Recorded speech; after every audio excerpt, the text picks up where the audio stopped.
Well, starting next month, cruise ships will be able to set sail again in Florida. The new ruling came down today after a federal judge struck down the CDC's no sail order for cruise ships. The judge says the CDC simply overstepped its legal authority and that the restrictions are likely unconstitutional. Florida Governor Ron DeSantis filed a lawsuit against the CDC and the federal government demanding that the cruise industry resume operating. Here to talk more about all of this, as well as other travel headlines happening right now, is travel journalist Peter Greenberg. Peter, thanks so much for being with us tonight. We appreciate it. Obviously, the CDC was trying to act in the medical best interest of the country and passengers. A judge stepped in today, exercised his thoughts on the matter. Where does that leave us? But I imagine Florida, the governor, the cruise industry itself celebrating tonight.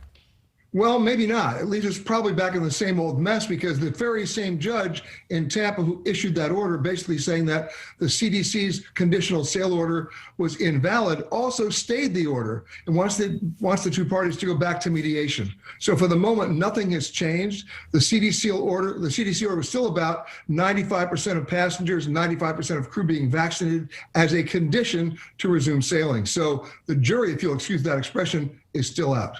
Okay, so no immediate change just yet. It's a stay.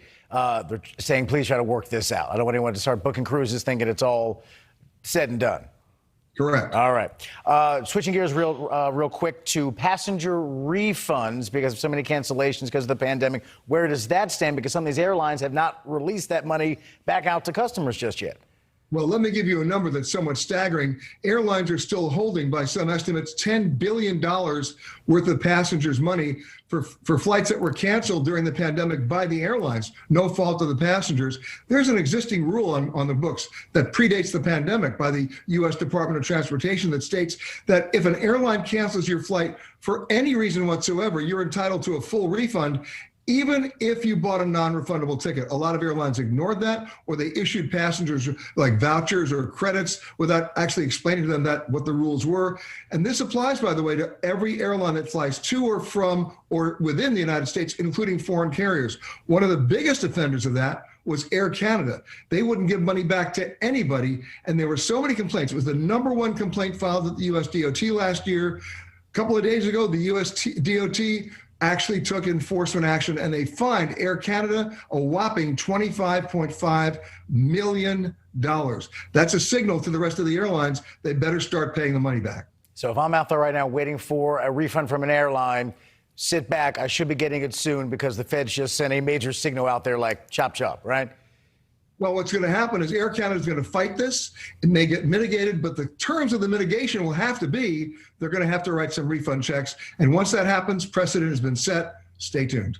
All right, there we go. Also, really good news for travelers this week. The EU saying, come on back. They are. All 27 countries will be reopening. Germany opens tomorrow.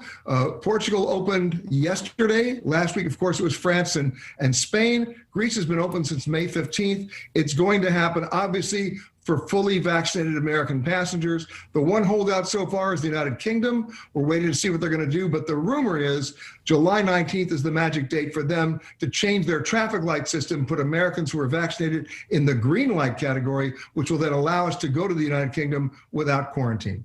That would be nice. Last question before we let you go. Staffing issues at airports. Some folks are saying it's a real mess. What's going on in terms of TSA right now? Well, some folks aren't saying it's a real mess. Everybody's saying it's a real mess. You have staffing shortages at the TSA. They need 6,000 new agents. They're not on board yet. Even the TSA is asking their own office workers to volunteer at security checkpoints. Delta Airlines and American were asking their non-union managers to go to the gates and the checkpoints to help passengers. It's only going to get worse for a while. It's going to be a pretty nasty summer. Oh, and usually the airports are such lovely, enjoyable places. So now wow. All right. A long road to recovery post-COVID. Just be patient. Pack your patience, as they say, right? You know what? My advice is, if you're going to go to an airport, pick a secondary airport. Burbank, Long Beach, or Ontario instead of LAX, Oakland instead of San Francisco, Midway instead of O'Hare, and Providence instead of Boston. You'll be much better off. As always, Peter, you know all the ins and outs. Appreciate your time and your advice. Thank you, man. You got it, man.